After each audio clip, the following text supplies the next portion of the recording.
Gabriel woke up from my bed, answered a phone call, his tone one of gentleness I had never heard before. "Darling, I've arranged the wedding photos, we'll shoot them next week." After hanging up, he kissed my forehead, as if soothing a pet. "I won't be coming over for a while, I'm getting married soon, and I'm afraid Sophia will be unhappy." My heart, at that moment, died completely. "All right," I replied with a smile, congratulating us on finally being free.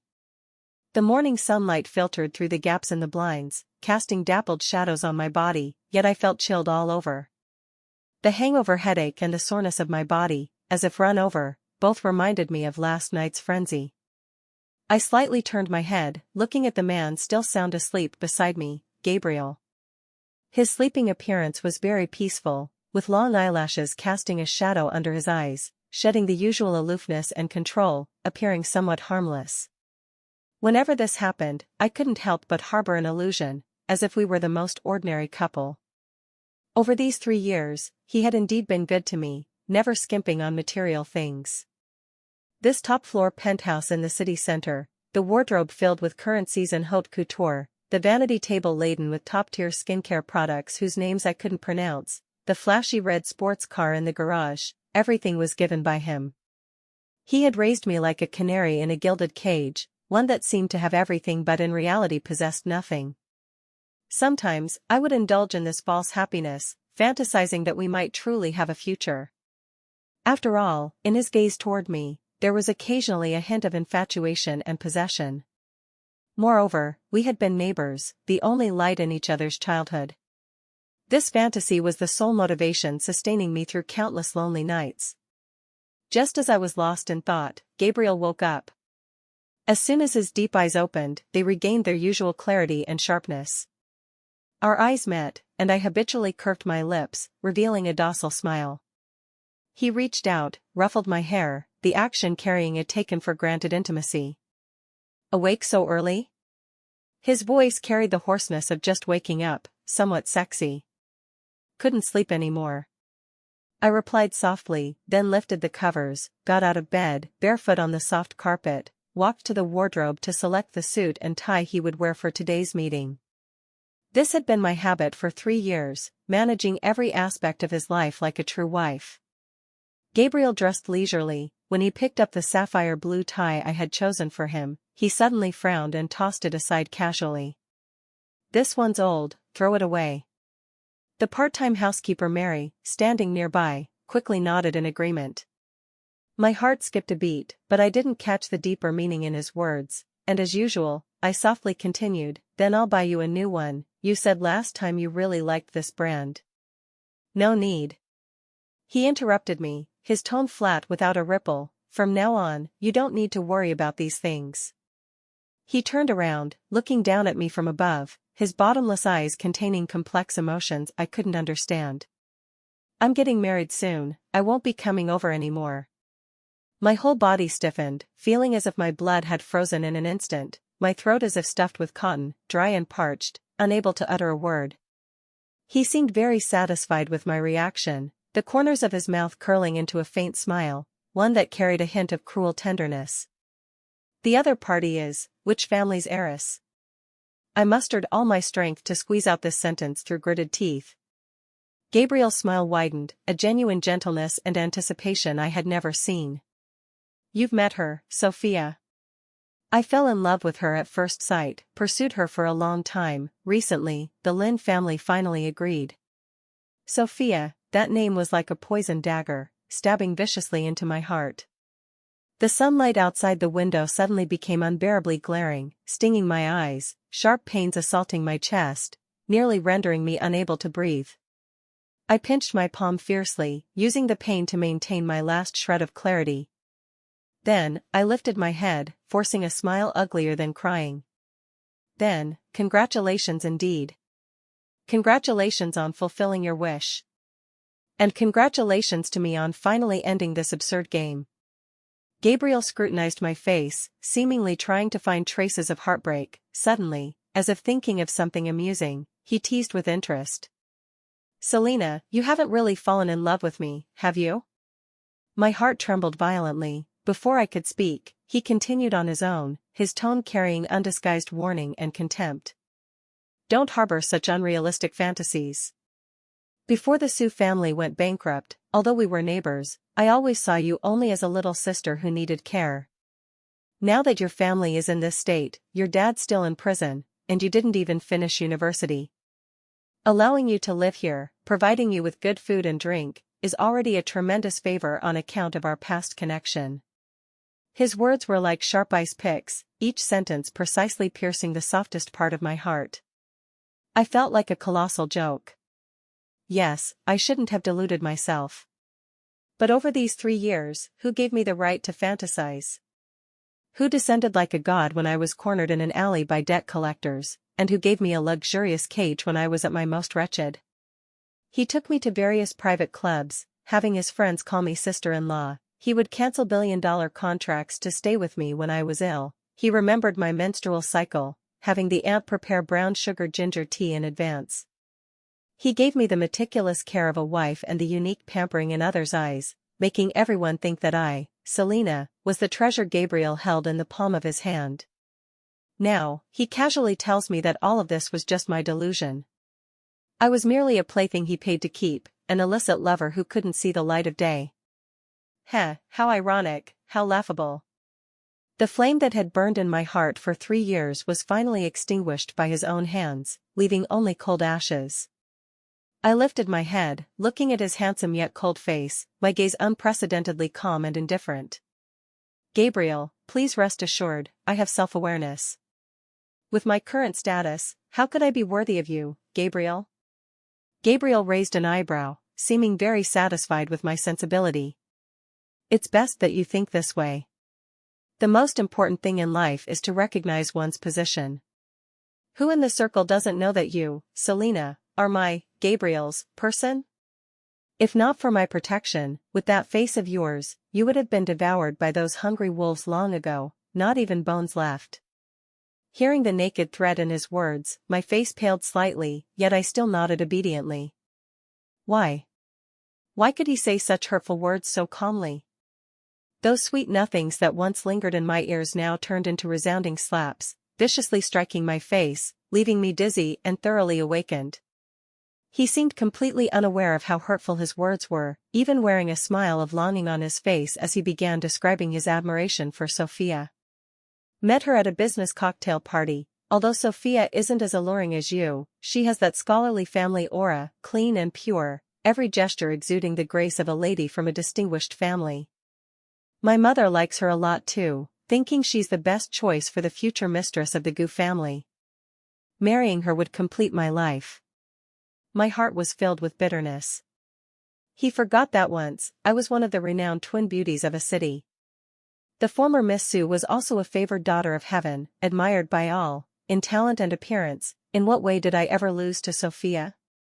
Unfortunately, with the family's sudden downfall, the former favored daughter became a drowned rat anyone could step on, the laughingstock of the entire upper class. My father was once a renowned industrialist in a city, starting from scratch, upright in character, but due to not understanding the deceit in business, he was schemed against by partners. Overnight, the company went bankrupt, burdened with massive debts, and he ended up in prison for commercial fraud. The day the news came, my mother had a sudden heart attack and couldn't be saved. The once bustling Sue family instantly collapsed like a tree, with monkeys scattering. Relatives avoided us like the plague, and so-called former friends kicked me when I was down. I sold all the valuable things at home, paying off part of the debts, but the remainder was still astronomical. Debt collectors came daily, splashing paint, scrawling graffiti, using every means possible. I was forced to drop out of university, working 3 jobs a day, living in a dark and damp basement, leading a sunless existence. Just when I was about to give up, Gabriel appeared. At that time, he had already taken over the Gu Group, the youngest and hottest business tycoon in a city. We hadn't seen each other for 5 years. He stood at the alley entrance, backlit, tall and straight, like a superhero from a movie. With just one phone call, he drove away those vicious debt collectors. Then, he took off his expensive suit jacket, draped it over my filthy body, and said to me, "Selena, from now on, I'll take care of you." At that moment, I thought I had grasped a life-saving straw, thought I had waited for my hero. He brought me back to this luxurious apartment, paid off all my debts, and gave me a seemingly stable home. He said I didn't need to do anything, just stay obediently by his side. At that time, I naively thought this was love. To repay him and to keep him, I gave him everything of myself. I diligently learned the dishes he liked, tried to understand his industry, and strived to become the person he favored. He once pinched my chin, his eyes hazy, saying to me, "Selena, did you drug me? A few days without seeing you, and I feel uncomfortable all over." I once thought we would continue like this until old age. Unfortunately, it was ultimately my delusion. Being pulled out of the mire by him and kept in this confined space, I should be grateful. Daring to hope for his love and marriage, anyone hearing this would mock me for overestimating myself. Between Gabriel and me, there had long been an insurmountable chasm. After Gabriel left my place, he indeed didn't appear for several days in a row. I knew he was busy preparing the wedding with his fiancée, full of joy anticipating becoming Sophia's husband. And I, as he wished, played the role of an obedient and sensible lover, quietly staying in this cage, never causing him any trouble. However, while I didn't seek trouble, trouble came to me. That afternoon, I received a call from an unknown number. On the other end was Sophia's voice, gentle to the point of dripping water. She said she and Gabriel had planned to go horseback riding at the suburban ranch today and wanted to invite me along. I instantly understood her intention. This was the legitimate wife's demonstration and declaration of war against the mistress. I originally wanted to refuse, but on second thought, what right did I have to refuse? In their eyes, this kept lover, was no different from the employees in Gabriel's company who could be ordered around at will. Moreover, I was a bankrupt heiress, even lower than ordinary employees. Half an hour later, I took a taxi to that members-only top-tier ranch. Under the sunshade in the rest area, there was only Sophia, dressed in an elegant white riding outfit, holding a cup of coffee, her posture serene and beautiful. We had crossed paths countless times at various banquets, both aware of each other's intentions. I walked forward, politely nodded, considering it a greeting. Sophia set down her coffee cup, sized me up, a victor's smile on her lips. "Miss Selena truly lives up to her reputation, even with your family's downfall. This figure is still so captivating. No wonder those men are all enchanted by you." I smiled, responding neither humbly nor arrogantly. "Miss Sophia flatters me, receiving praise from a city's top socialite is my honor." I underestimated Miss Selena's thick skin. Erroneous praise. These words were neither painful nor itchy to me. Compared to the filthy insults from debt collectors, Sophia's level was truly too low. Seeing me impervious, she was somewhat annoyed but maintained her socialite decorum, standing up and walking toward the stables. "Accompany me for a walk, the scenery here is much more interesting than certain people." I said nothing, silently following behind her. Yesterday, Gabriel and I talked for a long time about our childhood, about our future plans. Only then did I learn that he had always had me in his heart, just too shy to say it before. All these years, it wasn't in vain. As she walked, she glanced at me seemingly casually, her tone brimming with boastfulness, nearly overflowing. When I was 12, I first saw him at a charity gala, wearing a white little suit, like a little prince. From then on, I vowed in my heart that in this life, I must marry him. Saying this, she revealed an extremely shy smile, her gaze toward me filled with provocation and triumph. "Then congratulations to Miss Sophia on finally fulfilling your wish." I responded flatly. A girl who looked like an assistant following behind her, probably unable to stand my calm demeanor, couldn't help muttering softly, "A kept mistress really thinks she's somebody, daring to stand equal with our miss." The voice wasn't loud, but just audible enough for me. I couldn't be bothered to respond, but she escalated. "Once our miss marries Gabriel, a worn-out thing like you should be swept out, then you'll only be able to streetwalk and sell." Slap. Before she finished, a crisp slap sounded. I shook my slightly numb hand, leisurely wiped it with a tissue, without even lifting an eyelid, my voice cold as ice. It seems the Lin family's upbringing is nothing special. An assistant spouting filth, it's hard to imagine what Miss Sophia is like in private. Sophia's face instantly became extremely ugly. What her little assistant said was tacitly approved by her, now turned into a weapon for me to attack her. She snorted coldly, tearing off her hypocritical mask, beginning to mock me sarcastically. How my assistant is, it's not for an outsider like you to discipline. Besides, was she wrong? It's because she hit your sore spot that you're furious. However, I still have to thank you. Thank you for taking care of Gabriel for 3 years, he must be well trained by you now, right? After all, he told me himself how proactive and uninhibited you are in bed, no different from those who sell themselves. But no matter, from now on, everything about him will be taken over by me. I frowned upon hearing this, a wave of nausea surging in my heart. In the moment I was stunned, she suddenly grabbed my wrist fiercely, simultaneously letting out a cry. Ah! Miss Selina, what are you doing? Before I could react, I felt a tremendous force pushing me forward. Immediately after, I heard a splash, and Sophia fell entirely into the nearby ornamental lake. Almost at the same time, a tall figure dashed from not far away, jumping into the water without hesitation, soon carrying a drenched Sophia ashore. It was Gabriel. He anxiously wrapped his jacket around Sophia, gently holding her in his arms, consoling her nonstop. Sophia, how are you? Anywhere uncomfortable?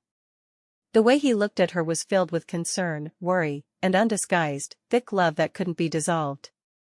I stood there dazed, feeling as if thrown into an ice cellar, chilled from head to toe. My heart felt gripped by an invisible hand, painful to the point I couldn't breathe. I lifted my head, meeting Gabriel's eyes spitting fire. Gabriel, believe me, it wasn't me. Slap. A resounding slap viciously landed on my face. I covered my burning cheek, looking at him in disbelief.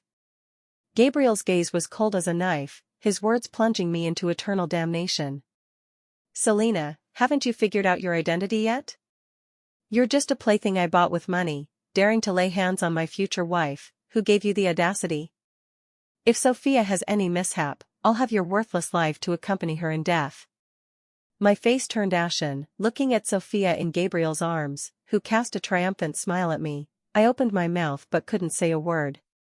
Tears surged uncontrollably. Gabriel held Sophia and left without looking back. From beginning to end, he didn't glance at me again.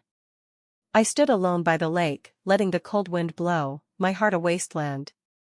I knew clearly that from this moment, the Gabriel who once sheltered me from wind and rain would no longer protect me. On the way back, my mind replayed like a movie the bits and pieces of Gabriel and me from childhood to now. As children, our families were neighbors, villas separated by just a wall. From strangers to familiar, it took only one afternoon.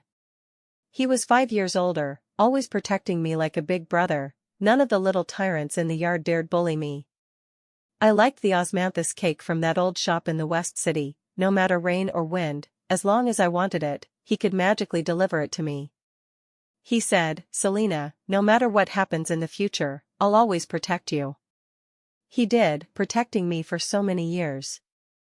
Unfortunately, it could only last until today. Back at that spacious apartment, the first thing I did was call my university senior, Adrian. Adrian's family ran a logistics company with business nationwide. Since Gabriel already had someone in his heart, and I was just a discardable plaything to him, it was time for me to leave. No one in a city dared offend Gabriel, Adrian no exception. But he owed me a favor. When he started his business in university, his capital chain broke, hitting walls everywhere. I begged my dad to guarantee him in the Sue family's name and added an investment, helping him through the crisis. Now, I just wanted to leave this place and start anew. This small favor, he shouldn't refuse. Indeed, after a moment of silence on the phone, he agreed. But he emphasized repeatedly that this must be absolutely confidential. He didn't want to provoke Gabriel, this big trouble. We arranged that in 5 days, at 10 p.m., he would arrange a car waiting at the apartment's back door. Good, I had 5 days to settle everything from the past. But plans can't keep up with changes. The next morning, I received a call from Gabriel's mother, Aunt Grace, asking me to go to the Gu family old residence. Aunt Grace and my mother were longtime close friends. She had treated me like her own daughter since childhood. After the Sue family incident, everyone avoided us. Only Aunt Grace secretly gave me money, arranged connections, sparing me much suffering. I always remembered this kindness. In the living room of the Gu old residence, Aunt Grace was sitting on the sofa sipping tea. Seeing me, she immediately smiled, stood up to welcome me, holding my hand, as affectionate as in childhood. She distressfully stroked the back of my hand, her eyes reddening. "Selina, you've lost so much weight, haven't you been eating well lately? Tell Aunt what you want to eat, I'll have the kitchen make it and send it to you." I shook my head, a sourness in my heart. "Thank you, Aunt Grace, I'm fine. These years, thanks to your care." Aunt Grace sighed deeply, her tone full of helplessness and regret. "These years, you've been truly wronged. I watched you and Gabriel grow up together. Back then, both our families thought you two would surely, alas, fate plays tricks." As she spoke, Gabriel came down from upstairs. Hearing his mother's words, he immediately frowned, his tone full of disgust. "Mom, that was all your wishful thinking, I never thought that way. Besides, her current status—" "Shut up." Aunt Grace sternly interrupted him. "No matter what, Selina is innocent. Since you've decided to marry that Lynn girl, let Selina go. Or do you want Selina to enter the door as your concubine?" "How could that be?" Gabriel rejected decisively without thinking. With her current status, how is she worthy to enter the Gu family's door? I was truly fed up with his constant mention of status. Once upon a time, whenever he heard others discuss me with my family background, he would be angrier than me, mercilessly teaching them a lesson. But now, he had become the kind of person I hated most.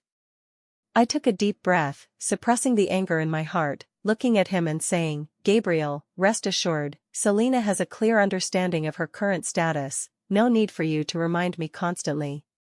After saying that, without waiting for his reaction, I took out a velvet box from my bag and handed it to Aunt Grace. "Aunt Grace, this is what Gabriel's grandmother gave me back then. Now, it should return to its rightful owner."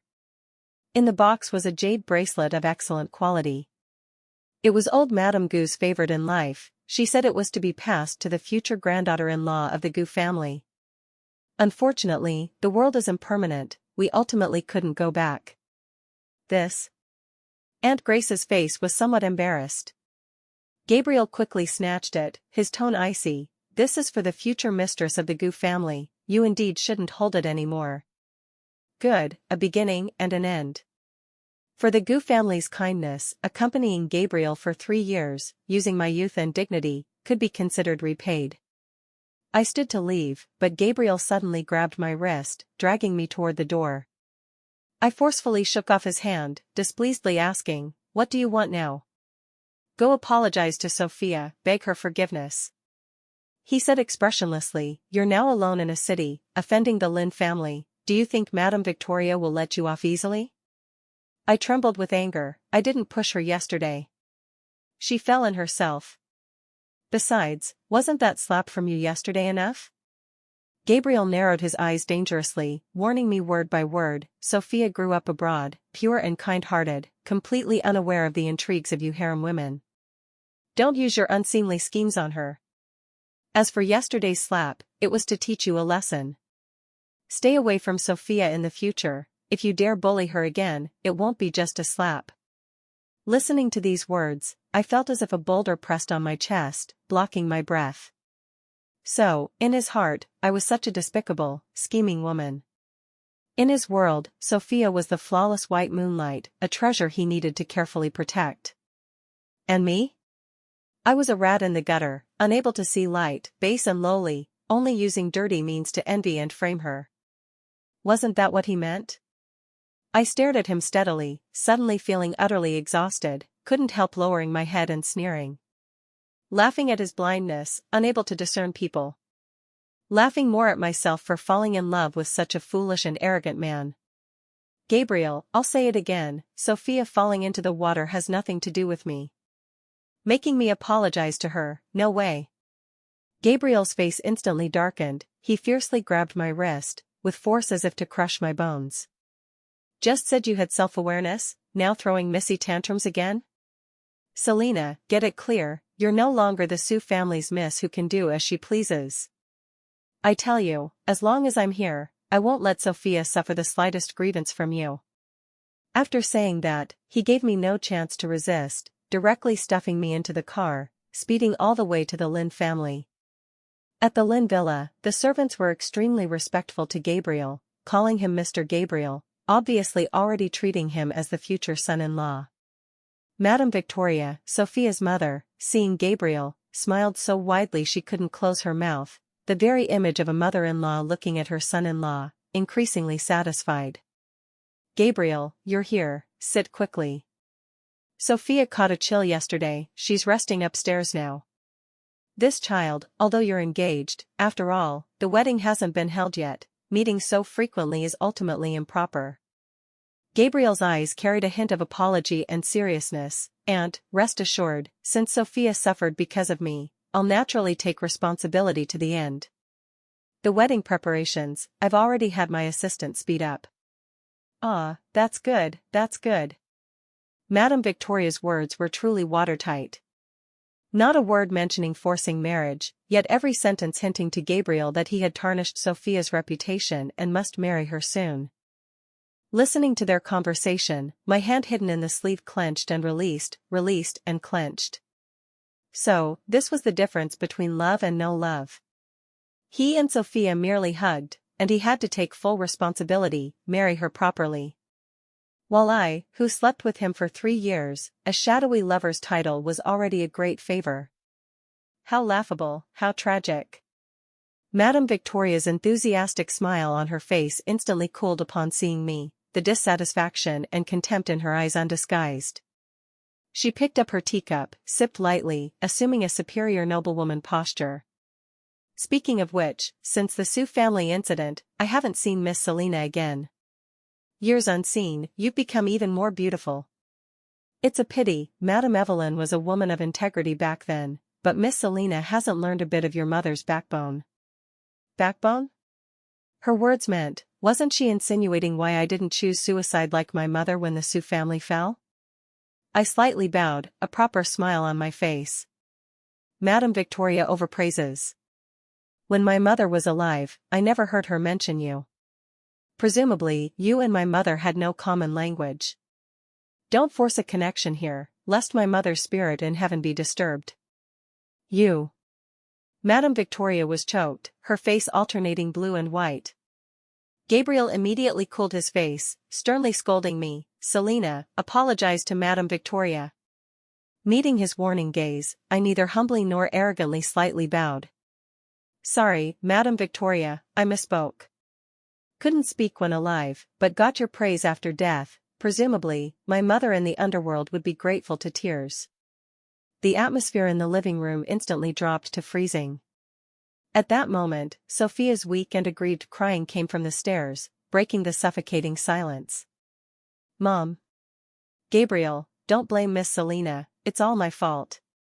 She wore a white silk nightgown, pale-faced, looking pitiably delicate, evoking sympathy. She walked down step by step, shyly glancing at Gabriel, then turning to me, tears falling instantly. Miss Selena, I know you still blame me. If it can calm you, I'll kneel and apologize, beg you to let Gabriel and me be. Saying that, her frail body really started to kneel toward me. Gabriel quickly held her up, then turned, glaring at me with extreme anger and disappointment. Selena, don't forget what you came for today. Kneel, apologize to Sophia. I turned my head looking at him, as if not hearing clearly what he said. Kneel? I remembered a year ago, a rich second generation tried to touch me. After I refused, he pointed at my nose cursing, "You're now just a worn-out shoe played by Gabriel, pretending to be pure? Kneel and lick my shoes clean, maybe if I'm happy, I'll buy you from Gabriel, make you a bed warmer." At that time, Gabriel appeared like a god, beating that rich kid half to death. He stepped on the other's face, arrogantly saying, "The person who dares make my woman kneel hasn't been born yet." "What are you?" Back then, he was spirited, domineering and flamboyant, the only hero in my eyes. But now, the person making me kneel had appeared. Yet it was the hero I once admired wholeheartedly. My heart, in an instant, cooled like ice, unable to ignite the slightest passion. I sneered, staring into his eyes, saying word by word, "Gabriel, you want me to apologize, I already did earlier. But kneeling, absolutely impossible. I, Selena, in this life, kneel to heaven, earth, parents, but never to a vicious petty person." Slap. As soon as my words fell, Gabriel's palm heavily landed on my face. This time, he seemed to use all his strength. I staggered, instantly tasting a bloody sweetness at my mouth, spitting a mouthful of blood foam. Seeing this, a fleeting triumph flashed in Sophia's eyes, but her mouth still hypocritically said, "Gabriel, what are you doing? Miss Selena didn't mean it, how could you hit her? All faults are mine." "Sophia, you're too kind, that's why you're bullied by her kind repeatedly. Today, I must teach her a good lesson, see if she dares be insolent before you again," Gabriel said while approaching me, then lifted his foot, mercilessly kicking my knee. "Kneel. Apologize." The intense pain made me grunt involuntarily. I bit my lower lip hard, not letting myself make a sound. The Sioux family people all have pride. Even if I die of pain, I absolutely can't let these people watching my joke see my wretched state. My stubbornness seemed to thoroughly enrage Gabriel. He narrowed his eyes, glaring viciously, immediately kicking again. "I told you to kneel." Ah. This kick was heavier than before. I almost heard my bones dislocate, pain blackening my vision, cold sweat instantly soaking my back. If this continued, I had no doubt Gabriel would really cripple my leg today. I began to feel afraid. If my leg was crippled, I couldn't walk anymore. I don't want to spend the rest of my life trapped in this cage, watching him and Sophia lovey-dovey before me, even when he's whimsical, treating me as a plaything to toy with. "Selena, kneel. What is face and dignity? From the moment you agreed to be his lover, you already had no dignity, right?" A voice echoed nonstop in my mind. I slowly lifted my head, looking at Gabriel's impending third kick, unspeakable sorrow surging in my heart. Facing Sophia, I slowly, rigidly knelt down. When my knees touched the cold hard marble floor, a thud sounded. "Sorry, Miss Sophia. Yesterday was my fault, I shouldn't have conflicted with you. After all, I'm just a shadowy mistress, unworthy to stand with you. Please forgive me." I heard the servants nearby unable to suppress their sneers. Sophia hypocritically said not to blame you, yet delayed saying forgiveness. I knelt like that for a full half-hour, until my legs were numb, losing sensation. Only then did Gabriel finally speak. "Sophia is kind-hearted, she won't hold yesterday's matter against you. Restrain yourself, don't act willfully anymore." "Yes, thank you Gabriel, thank you Miss Sophia." I lowered my head, answering calmly. Gabriel frowned, seeming unaccustomed to my humble obedient appearance. When leaving the Lynn house, my legs could barely walk. I was half-dragged, half-supported by Gabriel's driver into the car. Back at the apartment, the first thing I did was go to the mall to buy 2 sets of fitting men's clothing. In the future alone outside, a male identity would be more convenient. That night, Gabriel came unexpectedly. Even more unexpected, he actually explained everything that happened during the day. "At the Lynn house, don't blame me. I can't protect you every moment, offending the Lynn family, Madame Victoria won't let it go. I did that for your good, to settle it once and for all." I lowered my eyes, listening quietly, then showed a docile smile, nodding. I tried to play the role Gabriel liked most. The former Selena had flesh and blood, love and hate, because she loved him. But now, she obeyed everything because she no longer loved. So all pain and hurt became irrelevant. Saying it was for my good was just an excuse. It was just because he didn't want to tear faces with the future Lynn family for an insignificant lover like me. I was glad I chose to leave. Because I knew such grievances today wouldn't be the first, nor the last. That night, we were intimate to the extreme again. I increasingly couldn't understand him. Clearly the one he loved was Sophia, yet he could do the most intimate things with me without burden, even calling my name affectionately in passion. It was under his repeated gentle offensives that I sank deep, unable to extricate myself. So, those words in romance novels are true. Men's words in bed, not a single one can be believed. Believing makes one a fool. I once thought Gabriel was different. Ultimately, I was wrong. The next day, as soon as Gabriel left, Sophia came knocking. Like a victor, she arrogantly mocked my overestimation, my self-sentimentality. I deliberately undid the first button of my nightgown collar, revealing the ambiguous red marks on my neck. As expected, she instantly went mad with anger. The bodyguard she brought held me down, she herself viciously slapped me twice. Nearby Mary was scared senseless, wanting to intervene, but stopped by the other two bodyguards. I provocatively looked at the furious Sophia, laughing. What? Can't stand it? Don't forget, we've slept together for 3 years. He craves my body badly. I'm really afraid that on your wedding night, while he's on you, he'll call my name. Ha ha ha. You bitch. Shameless. As she cursed, suddenly as if thinking of something, her face showed arrogance. So what if he likes sleeping with you? Yesterday, pitying you, seeing your infatuation for him, I mercifully suggested to him that after we marry, use a small sedan to carry you in as a concubine. Guess what he said? She covered her mouth with a handkerchief, laughing uncontrollably, that face making me sick. He said, "You're just a sleeping companion, a bed-warming tool. Anyone would do. Keeping you is only because you look decent to him, and you're an orphan with no support, convenient to use." I lowered my eyelids, saying nothing. My heart was already numb, not feeling even a trace of pain. At that moment, the apartment door opened, and Gabriel walked in. Seeing the scene in the room, he was stunned. Sophia was also panicked, she didn't want Gabriel to see her hysterical side. Gabriel quickly walked over, without glancing at me, going straight to Sophia, nervously checking her hand. "Are you okay? Didn't I tell you? Selena has a bad and stubborn temper, don't provoke her. Are you hurt?" Sophia immediately put on a grieved and delicate expression, shaking her head with red eyes. Only then did Gabriel turn his gaze to me. When I saw the fleeting panic in his eyes, I suddenly found it amusing. Was he guilty? Or afraid of something?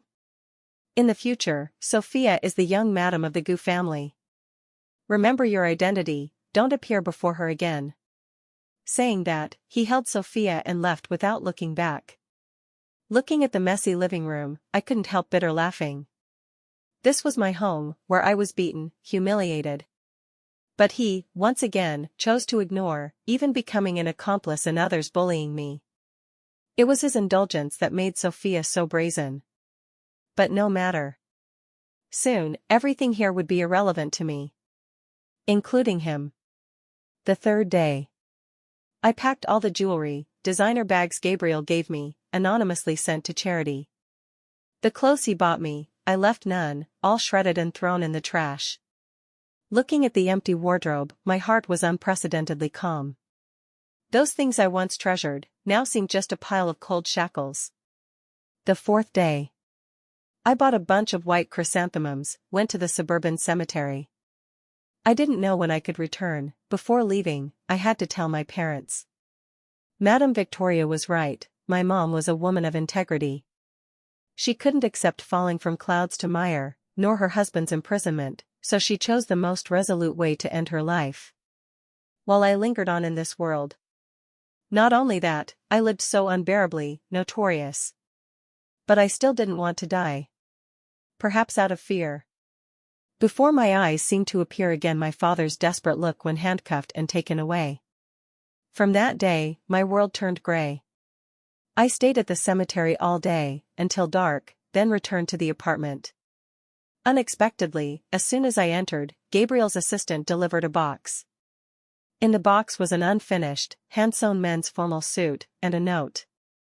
The note was written by Gabriel, the flamboyant handwriting as domineering as himself. He said this was the suit for his wedding, for me to hand sew to completion. Looking at that suit, I suddenly felt Gabriel was ruthless to the extreme. Ruthless to enemies, likewise to those who loved him. He knew I had him in my heart, yet used this way to repeatedly torture my heart. Gabriel, you're really something. Since so, I'll give you a wedding gift. Wonder if you'll be satisfied when receiving it. Perhaps in his heart, I couldn't leave him. He was certain that once leaving his big tree, I'd wither and die immediately. But he forgot, I was never a daughter. Before meeting him, I had also struggled alone in darkness for a whole year. Before leaving, I only left a note on the bedside table for him. From now on, we part ways amicably, each finding joy. For the rest of life, no see, no think, no disturb. Boarding the car Adrian arranged, my mood was unprecedentedly light. I looked back at that lit apartment, there, what I thought was home, my 3 years of youth. Goodbye, Gabriel. Goodbye, Selena. A month later, I arrived at a southern coastal town. The summer here was humid and hot, but the sea breeze brought a touch of coolness. Tall palm trees lined the streets, people in slippers and floral shirts drank beer and ate seafood at roadside stalls, faces beaming with enthusiastic and hearty smiles. Adrian was true to his word, renting a small apartment here in advance, leaving me some money. He said the favor was repaid, from now on, pretend not to know each other. I understood, grateful for his help. 3 months later, I had fully adapted to life here. With the remaining money, I took over a small cafe by the sea. No one knew me here, no one knew my past, I could cast off everything, start anew. In a city, a woman like me showing her face would be pointed at. But here, no one cared. Gabriel thought I couldn't live without him. He didn't know that without his shackles, I'd live more freely, more splendidly. I studied fashion design in university, though unfinished, the foundation remained. I put some beach-style clothes and jewelry I designed in the store for consignment, unexpectedly popular. Fearing trouble, not wanting too many entanglements, I only provided designs. The long-term cooperating garment factory boss, besides design fees, gave me 20% sales share. This money was enough for a good life. Days passed plainly yet fulfillingly. Until one day, I unexpectedly received an email from Adrian. The content was as I expected. It was about Gabriel. The email said his and Sophia's wedding proceeded as scheduled. But on the wedding night, drunk Gabriel called my name. Seeing this, I couldn't help laughing. Really hit the mark. Gabriel discovered my disappearance the day before the wedding. Probably wanted one last indulgence here before bidding singlehood goodbye. When he saw the empty apartment and my note, reportedly he just sneered, telling the assistant, Selena, running away from home is too cliché. Without me, she can't survive a day in a city. Wait, within 3 days, she'll come back obediently. He was too conceited. He thought he controlled everything about me, I'd never escape his palm. But he didn't know how resolute a woman is when her heart truly dies. After the wedding night farce, he finally realized I was really gone. He began searching madly. He mobilized all Gu family connections, nearly turning a city upside down. So much so that on Sophia's return day, the groom didn't appear, making her the laughingstock of a city's upper circle. Gabriel was always so self-centered.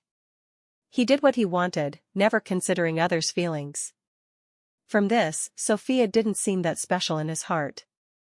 Adrian reminded me at the email's end, Gabriel is now like a mad dog, if not wanting to be found, best keep low-key recently. Actually, I wasn't afraid. A city was thousands of kilometers away, he wouldn't think I'd run so far. Unless he remembered I once told him my biggest dream was to open my own small shop in a city by the sea. Gabriel had indeed gone mad. When he finally accepted I wouldn't return, he became irritable, quick-tempered, moody. He threw tantrums at the company, firing several executives for no reason. At home, he argued loudly with Sophia, smashing everything smashable. He lay on the bed I once slept in, trying to find my lingering scent. Unfortunately, besides the empty silence, nothing.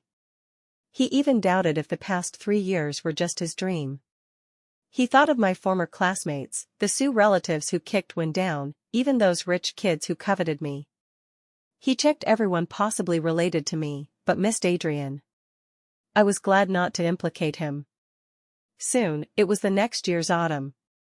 Occasionally, I still got some news about Gabriel from Adrian. He still hadn't given up searching for me. I once thought leaving him would make me wish for death. But looking back now, without him, the sky was bluer, the sea broader, even the air freer. His reaction surprised me. Once vowing to marry only Sophia, now married, they were like strangers, mutually disgusted. Another few months passed, soon my parents' death anniversary. I thought I should go back, tell them I'm doing well now, let them rest in peace. I planned to stay in a city only one day, leave the next. Such short time, probably not so coincidental to bump into Gabriel. Unfortunately, heaven didn't comply. Just as I placed white chrysanthemums before my parents' tombstone, Gabriel came out from behind a nearby tree. Over a year unseen, he had thinned a lot, much haggard. Chin covered in blue stubble, expensive suit wrinkled, looking disheveled and decadent. His eyes red, looking at me, with surprise, excitement, and a cautious fear. I knew you'd come back. His voice was extremely hoarse. Selena, how could you be so heartless? Leaving without a word. He quickly walked to me, then hugged me tightly, the force as if to meld me into his bones, fearing I'd disappear next second. I didn't struggle, nor respond, just stood quietly, letting him hold. Because at this moment, I had no feelings for him. He seemed to notice my coldness, uneasily releasing me, holding my face, scrutinizing carefully. When he saw my calm, rippleless gaze, he panicked. He suddenly covered my eyes with his hand, whispering pleadingly in my ear, Selena, don't look at me like that. Have you forgotten how good we were before? Have you forgotten? I pulled his hand away, smiling faintly. Gabriel, that wasn't good. Actually, every time you touched me, I felt disgusted, really, utterly disgusted. His body shuddered violently, face instantly paling. But unexpectedly, he didn't get angry, just hugged me tighter, like grasping the last straw. It was my fault, Selena, all my fault. I shouldn't have treated you that way, give me another chance, okay? As long as you come back with me, whatever you want in the future, I won't force you anymore. Like a child who did wrong, he apologized incoherently, voice full of pain and regret. But my heart couldn't stir a ripple. Before my parents' tombstone, can you give me some respect, let me quietly talk with them. Hearing this, he released me as if waking from a dream. I knelt before the tombstone, he also knelt beside me, looking very much like a couple coming to pay respects. Ignoring his presence, I spoke softly to myself. Dad, Mom, I've come to see you. Sorry, over a year without visiting, are you angry with me? Don't worry about me, I'm doing well now. I have my own small shop, business okay. Where I live, opening the window sees the sea, neighbors are enthusiastic. Now, I'm happy, carefree. Right, I'm not alone now. Beside me, there's someone who truly loves me, treats me well. You in heaven can rest assured. Gabriel listened quietly beside, complex gaze on my profile, seeming to discern truth in my words. Now, I had rosy complexion, confident calm smile, eyes like filled with stars, renewed vitality. He finally believed without him, I lived better. He probably misunderstood my last sentence, also solemnly kowtowed 3 times to my parents' tombstone. Uncle, Aunt, rest assured, in the future, I'll take good care of Selena, treat her as the most important in my life, never let anyone bully her again. I stayed at the cemetery 2 hours, he quietly accompanied 2 hours, saying nothing. Just his gaze toward me full of fear and unease. When leaving, I said to him, it's getting late, I want to visit Aunt Grace, convenient? He probably didn't expect I'd propose seeing his mother, stunned, then nodded vigorously. In Gabriel's car, we were silent all the way. A city's night scene still prosperous and dazzling, neon flashing. Left over a year, everything here seemed unchanged. But my mindset was already different. This was probably the so-called things remain, people change. When alighting, he habitually extended his hand to help me down. But I didn't glance at him, directly placing my hand on the driver's arm. When Aunt Grace saw me, tears flowed instantly. "Selena, it's really you." She held me, sizing me up and down, crying and laughing, thinner, but much better complexion, light in eyes, like childhood. "Seems outside air nurtures people." I smiled. "Aunt Grace, you're still so young, just look a bit haggard." Aunt Grace sighed, "With a worrisome son at home, how not haggard? Sinful." Gabriel sat aside like an errant elementary student, unusually honest, but his gaze never left me. Dinner was sumptuous, full table of my favorite dishes. At the table, Aunt Grace several times wanted to speak but stopped. I pretended not to see.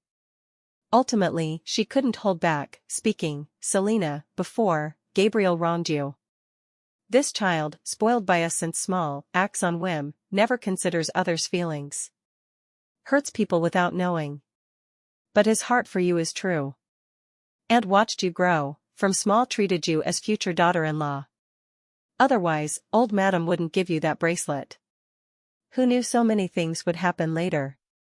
I listened silently, saying nothing. I knew what she wanted to say, but I couldn't give the response she wanted. Originally thought this brat and Sophia were mutual love. After marriage I learned his heart always only you. That Sophia isn't easy, surface gentle and virtuous, behind punishes servants in ways that shock me. They now, though not divorced, are as good as living separately. Selena, a girl outside, ultimately not easy. Why not move back? In Gu family, no one dares gossip about you anymore. Moreover, Gabriel knows wrong, regrets. Make him apologize, kneel to you, anything. Gabriel immediately stood, walked before me, his deep eyes full of the gentleness and affection I once craved most. I lifted my head, looking at him. He was still so handsome, charming, but no longer could make my heart race. To me, now he was just a familiar stranger. I smiled indifferently, about to speak, when a disheveled, mad-like woman rushed down from upstairs, pointing at my nose cursing. "Selena! You lingering bitch! If I knew you'd return, I should have had someone ruin your face. See how you seduce men then." It was Sophia. "Shut up." Gabriel quickly went to her, raised hand giving her a heavy slap. Sophia incredulously covered her face, emitting a piercing scream. "You hit me? Gabriel, you hit me for this bitch. Have you forgotten how you begged my dad, begged me to marry you? You said you loved me, would cherish me forever. But once this bitch left, you forgot all. What potion did she feed you?" Gabriel glanced back at me, then said gravely to Sophia, "Back then, I didn't recognize my heart, mistook novelty for love. Only when Selena left did I understand the one I truly love is her." "I don't want to hear." "I don't." Sophia hysterically interrupted him, then like a mad lioness, pounced at me. "It's all you. You bitch. I clearly won, you stole everything. I'll kill you. I must kill you. Selena, careful." Aunt Grace screamed. I frowned, subconsciously stepping back. But Gabriel was faster, a hand chopped to Sophia's nape, she didn't even hum, softly collapsing. He glanced at the stunned servants nearby, coldly ordering, "The young madam is mad, send her back to the room, strictly guard. Without my permission, don't let her step out half a step, nor see anyone." This meant thoroughly house arresting Sophia. Even if the Lin family came, useless. Because everyone present saw Sophia go mad first, verbally abuse me, even attempt murder. This was the true Gabriel. When loving someone, could pamper to heaven. When not, could mercilessly stomp into hell. So with Sophia, once with me. Fortunately, I awoke early. After servants dragged Sophia away, Gabriel immediately put on a worried expression, quickly coming to me. Selena, scared just now? Rest assured, with me in the future, I won't let anyone hurt you again. No need. I dodged his extended hand, speaking flatly. I'm already married. My husband will protect me. My words, like a bombshell, exploded in the living room. I calmly looked at Gabriel's face instantly draining of color, turned to the stunned Aunt Grace, continuing, he, like me, escaped the big city, seeking freedom. He's gentle, considerate, though no prominent background, he treats me well. He knows my past, but doesn't disdain, only pities why not met earlier. Aunt Grace, if chance, next time I'll bring him to see you.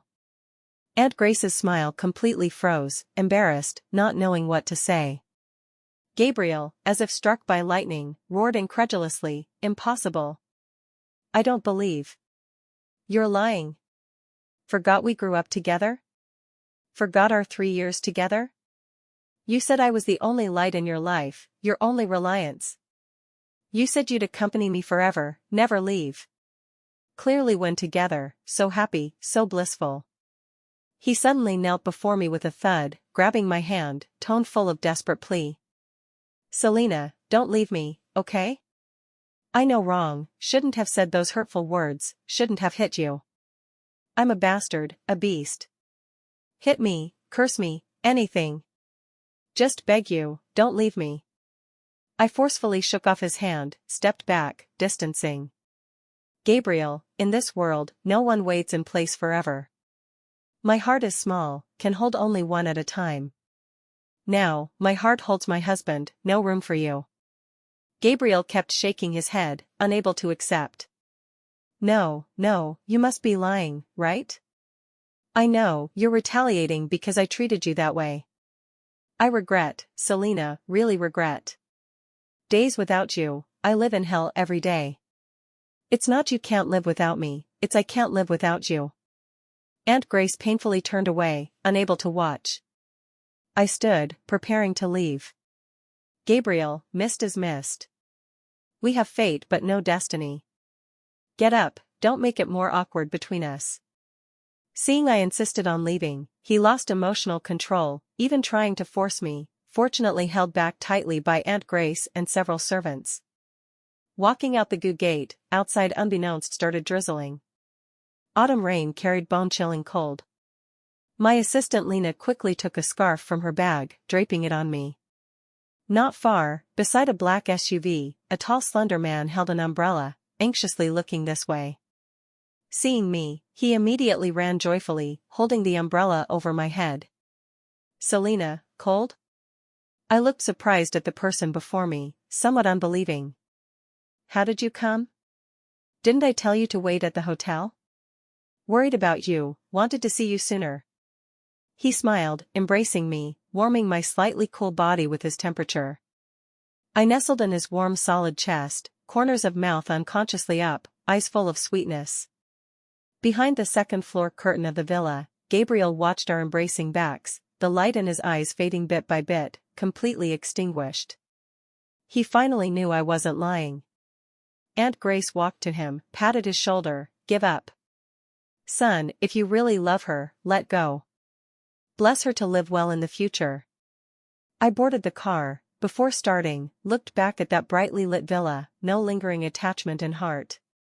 Gabriel, we, in this life, never meet again.